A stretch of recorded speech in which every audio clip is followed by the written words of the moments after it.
And welcome to my blog. Welcome back to part 2 of my welding trolley video.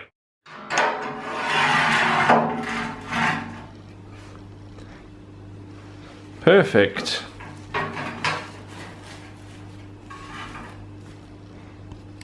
I need to do something similar for the MIG and the TIG torch cables and earth cables to wrap around.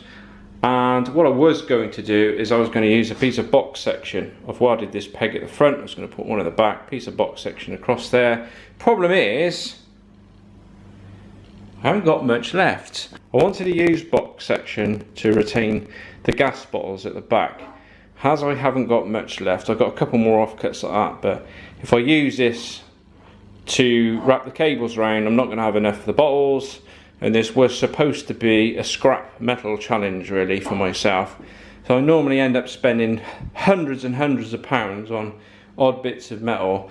Anyway, I went out for a meal the other night. It was the first time you could go out for a meal since lockdown where you can actually sit inside. To my delight and my wife's horror, I saw some cast iron guttering that was thrown in a skip. Here it is. So I managed to get the guttering out the skip on the way home. I remember to do it with my best Bobby Dazzler shirt on.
All the welding is now finished. Turn over a few pages at once there, sorry.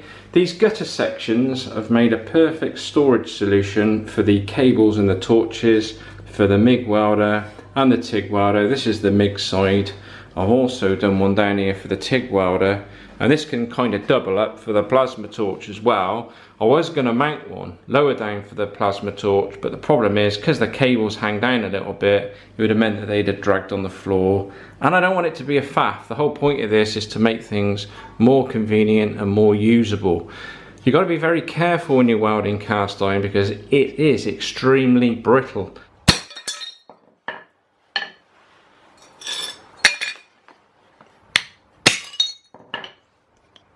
I remember years ago welding up an exhaust manifold, I think it was, for my Bedford van, and the trick with cast iron is to preheat it before you weld it.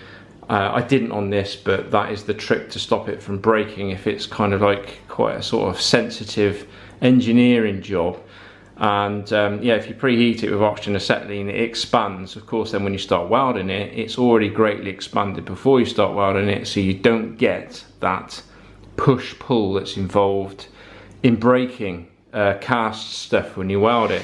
I mean, there's loads and loads of give in this structure, so what I did is I just welded it one end, allowed it to completely cool, and then welded it in the other end, and it stood up to it quite well. It's extremely strong, it's just got no give, so it will just smash rather than bend. So that's it. I did concede a little bit of defeat here for my spot weld holder. I had to Going down to B&Q because I just didn't have any angle or anything suitable. I had to go down to B&Q and pay £10 for that piece of metal. Imagine if I had to buy the whole lot. I mean, the whole thing's been made out of bits and pieces that I've had led around. It's taken absolutely ages to do because of fitting it in with other things. Oh, I can't bear to not paint it now. So what I'm going to do is I'm going to give it a good rub down, knock a few of these sharp corners off with the grinder, and tidy it up a little bit, get some paint on there, and then finally start using it.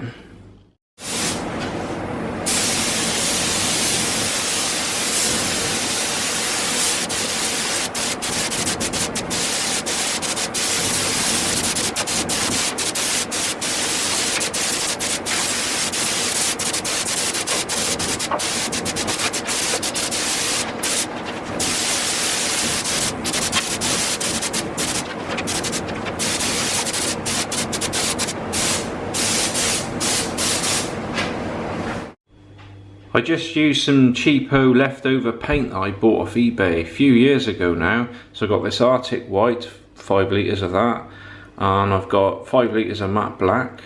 And what I've done is I've just tinted the white with the black, and it's matte black as well. So it's kind of taken the shine off the paint, which I quite like. If it's too glossy sometimes on these kind of projects, it kind of cheapens it a little bit and it looks quite smart, I think. I've just used some rattle can etch primer to aid with adhesion because straight 2-pack doesn't stick very well to bare metal and it would easily just peel off, and this just helps a little bit. I know it's not probably the best job in the world, but for this project it's plenty good enough.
Human behaviour. It's not just good enough to say, well, that's what people do. You actually go to the roots of why we do certain things. How much has that changed your attitude towards the reality of being human? To go, oh, well, actually. Well,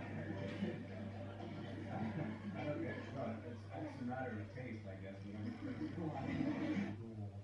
And more tannoy instructions can be heard. But a man in a powdered wig and buckled shoes breezes past me. Mine is actually really rather simple. So although the main theatres of today could be considered to be primarily places for amusement, driven by the economic bottom, about one's own personal connections with technologies. Even the ancients, with their flooded amphitheatre sea battles or crane winch performers descending slowly into space, sought the state of the art to tell their stories. What's beyond an extreme close-up? When I go back into the rehearsal room tomorrow, there's such moments in the theatre are rare, but they have completeness. Not real or true, but the invisible made visible. Such moments transcend any thought of being entertained in close-up. For once identified, you know, technique requires time. It's not just a button pushing exercise. So I couldn't just sort of touch a particular point of what's that going to make. So how long does it take then? Well, Do people that come to you for that kind of advice, you know, are they ready to go on that kind of stuff?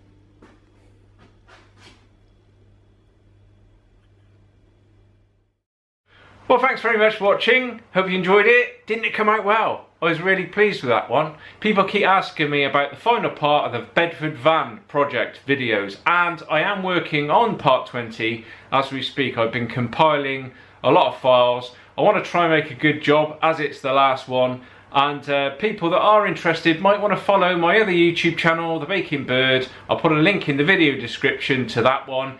There's no technical stuff going on there, guys. It is literally just following us around trading. But if you're interested, you can catch up with us there. I will, as I say, stick a link in the video description. There is still just about time if you want to go in for the free prize draw. So I give away the rusty paint and a load of other things, including one of my Trev's blog panel hammers. So if you'd like to quickly, very quickly, join me on Instagram. There's a link in the video description to that as well. So follow me on Instagram. Just simply comment on that post on Instagram, and you could be in with a chance of winning that. I'm just going to pick a winner at random using a random number generator. So easy peasy. I'll probably be doing that. Well, it's hard to say, isn't it? Because this video could be, you know, you could watch it in a year.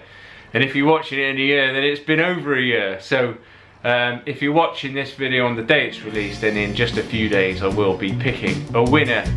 And I'll catch you on the next one. Okay, so I'll say bye for now.